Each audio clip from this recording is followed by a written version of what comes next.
शिवसेना शिंदे गटाच्या आता सर्व नवनिर्वाचित आमदारांची थोड्याच वेळात मुंबईत बैठक होणार आहे। मुंबईतील ताज लँड्स हॉटेलमध्ये ही बैठक होणार आहे। या बैठकीसाठी शिंदे सेनेचे आमदार दाखल झालेत। मुख्यमंत्री एकनाथ शिंदे नवनिर्वाचित आमदारांना आता मार्गदर्शन करतील आणि या बैठकीत शिवसेना विधिमंडळ गटनेता निवडला जाईल।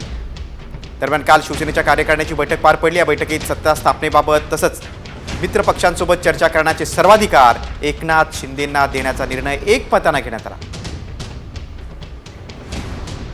थोड्याच वेळात आता शिंदे सेनेच्या बैठकीला सुरुवात होईल। ताज लँड एंडमध्ये शिंदे सेनेचे आमदार दाखल देखील झालेले आहेत। मुख्यमंत्री एकनाथ शिंदे तिथं आल्यानंतर बैठक सुरू होईल। ते आमदारांना मार्गदर्शन करतील। नवनिर्वाचित आमदारांची ही बैठक आहे। सत्ता स्थापनेबाबत निर्णयाचे सर्व अधिकार आता एकनाथ शिंदेंना देण्यात आलेले आहेत।